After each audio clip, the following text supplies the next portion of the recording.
These men are preparing to take on some of the most dangerous drug gangs in the world.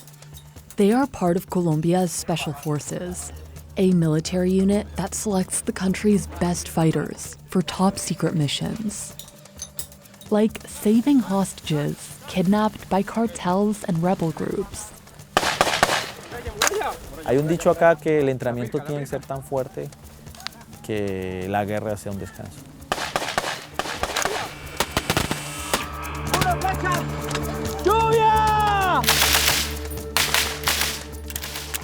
Colombia produces 70% of the world's cocaine, and the fight to control it fueled a brutal civil war that killed nearly 500,000 people.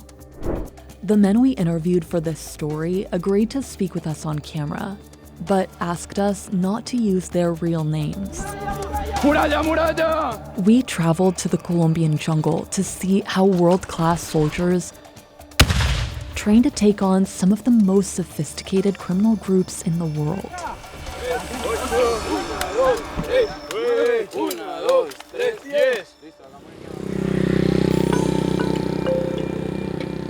The Tolemaida military base sits at the heart of Colombia and houses the country's best fighters. Like Luis, who enrolled in the army nearly 2 decades ago. Yo miraba cuando pues, pasaba el ejército por mi casa o por mi barrio y yo decía, qué bueno estar ahí. Me gustaba la milicia, me gustaban las armas. He has since served in units all over the country. No tengo familia, no tengo mamá, soy huérfano, quedé huérfano como a los 16 años. All Special Forces soldiers have to spend at least 42 days here every year. Luis started with roughly 120 of Colombia's top recruits. Most of them have since dropped out. Entonces ahí empieza usted con un proceso de exámenes físico, psicológico, de médicos. Usted se puede ir quedando por cualquier cosa y cualquier cosita que le salga a usted mal en un examen se queda. Today, these remaining 17 head out to a nearby training field just after sunrise.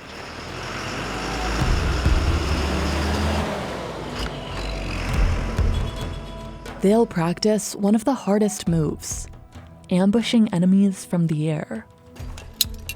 The soldiers strap on about 70 pounds of gear, including an M16 rifle. They carry everything from bullets to anti-venom, in case they end up in the jungle and get bit by poisonous snakes. This structure is designed to simulate jumping out of a helicopter or rappelling off a building. No cualquiera salta, excepto de las personas que pertenecemos acá a las Fuerzas Especiales. They're climbing about 50 feet. This is called Lanceros training. Fighters who complete it call themselves sky soldiers.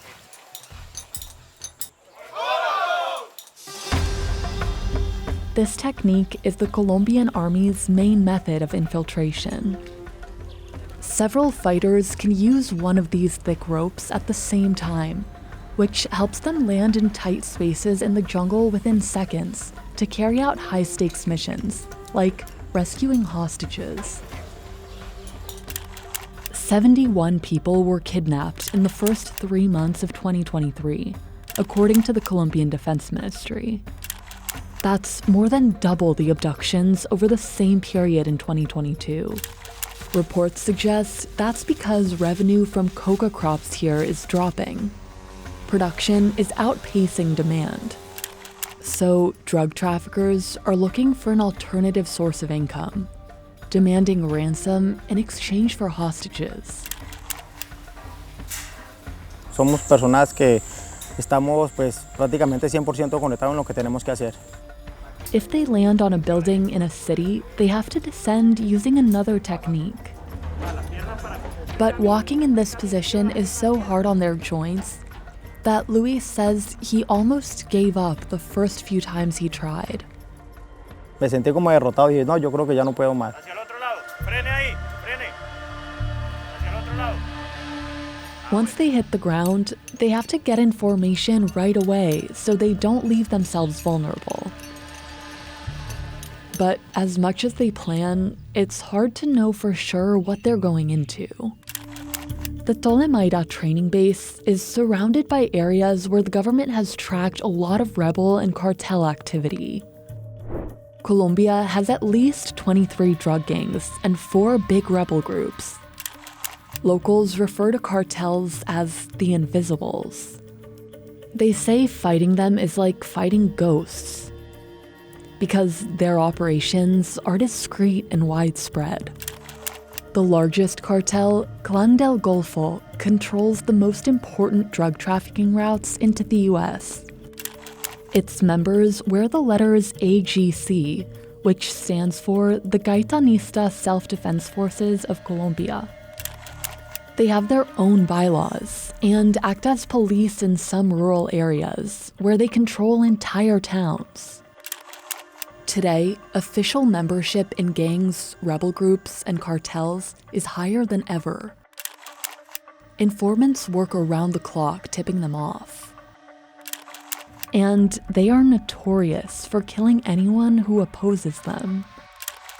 At least 134 community members were reportedly assassinated in the first 8 months of 2023 alone.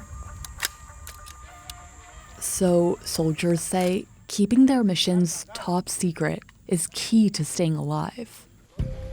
This battalion wouldn't disclose specifics about what it's preparing for.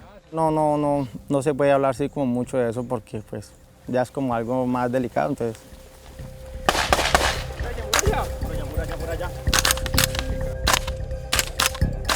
They go on 25 to 40 missions a year.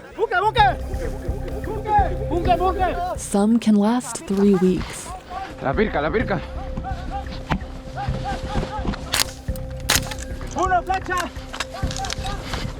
They have to learn to launch weapons like these 40mm grenades to blow up rooms.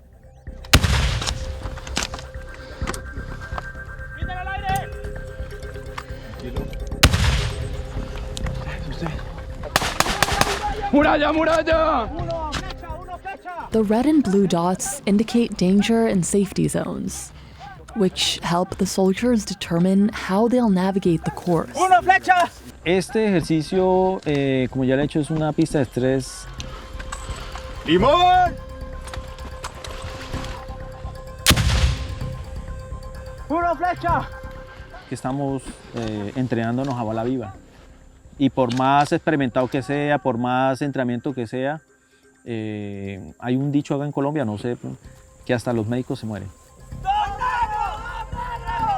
They have to throw the grenade at least 65 feet to avoid getting hit by the blast.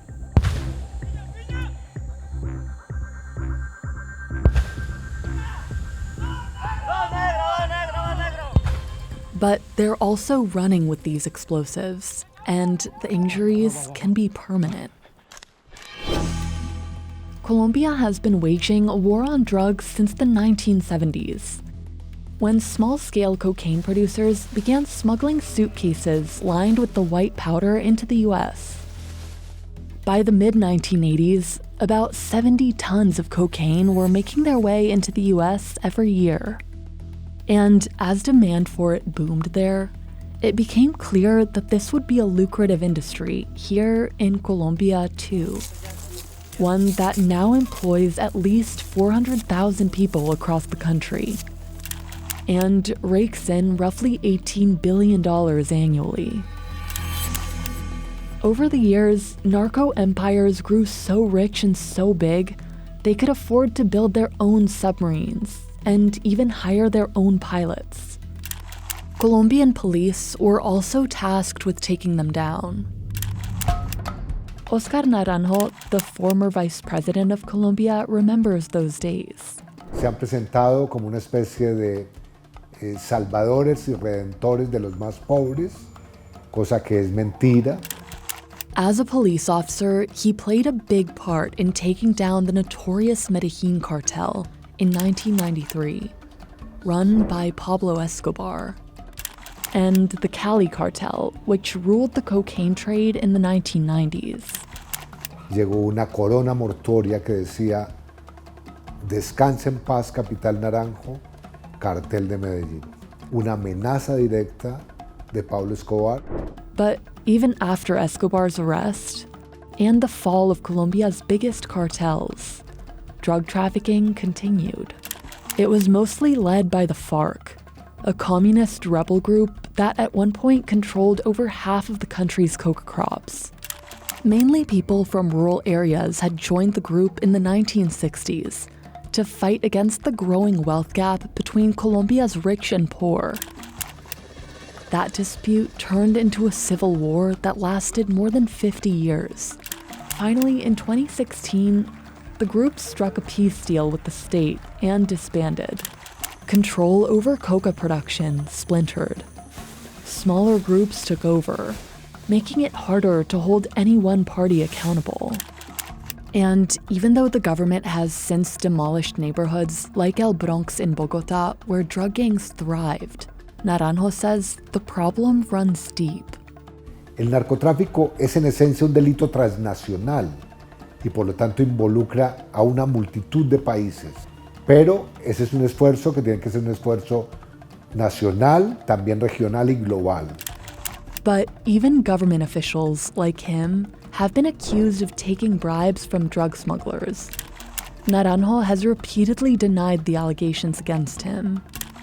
And despite the claims, the US Drug Enforcement Administration named him an honorary special agent in 2010. The United States is Colombia's main funder in its war on drugs. And since 1999, it's spent over $10 billion on counter-narcotics operations here. That's because most of this cocaine ends up in the United States, where in 2022, nearly 30,000 people died of cocaine-related overdoses. Colombia has also seen its share of death from cartel violence. The war on drugs and the ongoing civil conflict here killed over 450,000 people between 1985 and 2018, and forced nearly 8 million more out of their homes. And soldiers say the rebels and narco-criminals involved in the war won't spare anyone that gets in their way. Son insensibles, ellos no van a tener compasión. Eduardo is one of the most experienced fighters here. Tiene que infiltrarse tras líneas enemigas porque se manejan armas de fuego, maniobras totalmente peligrosas en escenarios totalmente muy exigentes. He will have to leave this unit soon because he's getting close to the retirement age of 38. Everyone who goes on these kinds of missions has to be in top fighting shape. Estoy a punto de finalizar mi carrera y estoy, gracias a Dios, entero. Eduardo trains beside the other soldiers, but he also helps run the second half of today's exercise. Cargado y asegurado. Cargado y asegurado. Cargado y asegurado. Segurado. Listo, líder. They're training in the jungle. They've set up makeshift targets all over to help them practice different scenarios. Most of their missions play out in terrain similar to this. They're walking miles in scorching heat. Cars are loud and can't reach many of the places they need to go. El problema no es llegar, es mantenerse. Once soldiers have a target in sight, they usually aim at the chest to injure but not kill them.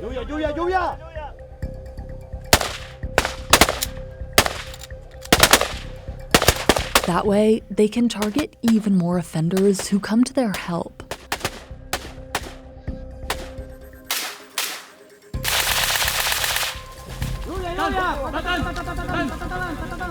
The soldiers make these sounds together to practice shooting in sync.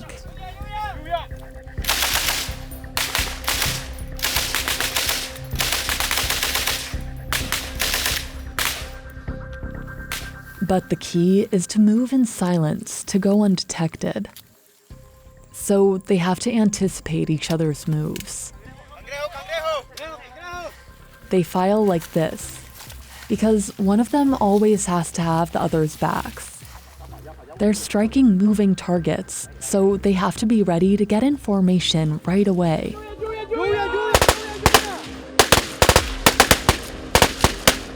But things may not always go as planned. So they have safe words. Yo creo que el miedo todo lo tenemos, ¿sí? Quizás no es el miedo de morir, existe como esa incertidumbre, esa tristeza de no poder volver a hablar con su familia. Yo creo que ese es el miedo más.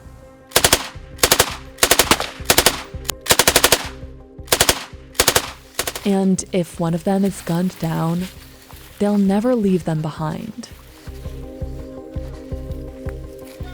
Hay muchos familiares que me preguntan, hey, ¿cuántas personas ha usted dado de baja?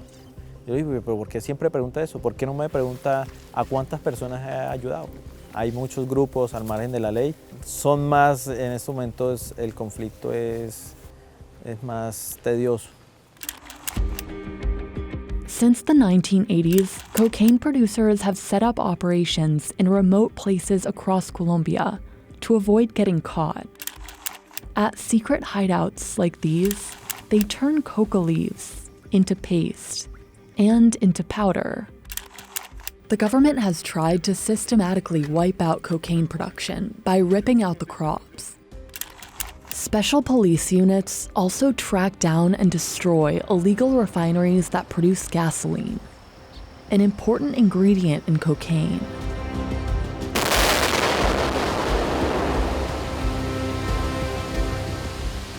But they pop up faster than they can be taken out because they're so rustic and easy to build. And so fights in remote areas like these are inevitable. Patches on soldiers' uniforms can give away their family names and allow someone to retaliate. Still, Eduardo carries some mementos.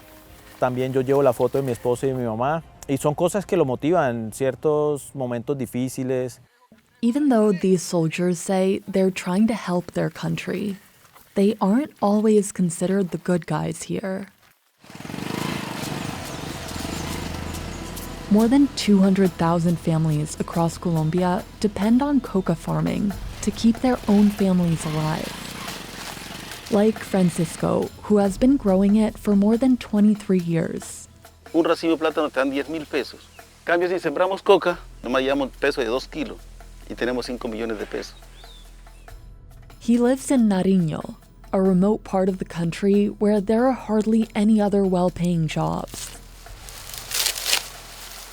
Si uno tiene hambre, tiene que salir a buscar dónde encuentre trabajo, encuentre qué comer, porque nadie se va a dejar morir del hambre. Eso pasó. Entonces ahorita estamos otra vez en lo mismo. Hay mucha gente que no quería hacerlo, pero de ver la necesidad le tocó hacerlo.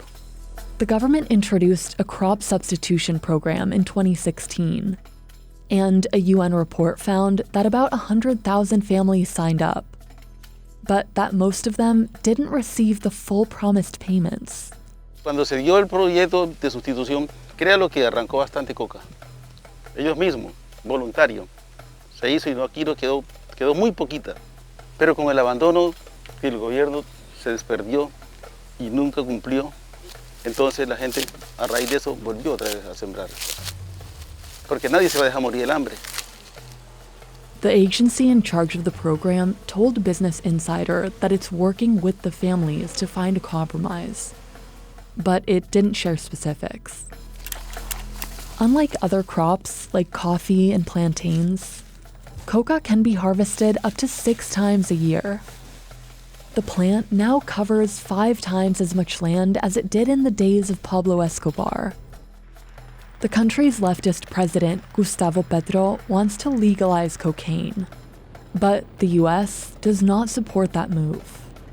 Por lo menos legalizado sería una buena idea, pero si se legaliza, esto no va a tener comercio, porque esto ya le ponen un precio.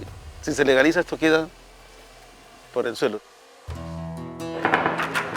Back at the base, the men are done training for the day. Yo llevo 8 años con ellos, casi, y el 80% del año la paso con ellos. But Eduardo tries to call his wife every day when he's away. Even though he's fighting for Colombia, he doesn't want to live here forever. Me gustaría ir a otro país, comerme el mundo, conocer, trabajar en lo que sea y obviamente darle un mejor futuro a mi familia. Luis plans to keep fighting for a while. Pues me sentí contento, me sentí grande y más porque pues cogimos el buen camino y escogí el camino correcto. Pues coger un arma no para hacerle daño a la sociedad, sino para servirle a la sociedad, para servirle a nuestro país. But he says it would be unrealistic to dream of peace and of a Colombia without cartels or cocaine. Uno no sabe qué puede pasar en este país. Este país va a seguir rodando. Entonces uno no sabe. Solamente es vivir el día a día y esperar lo que pueda suceder.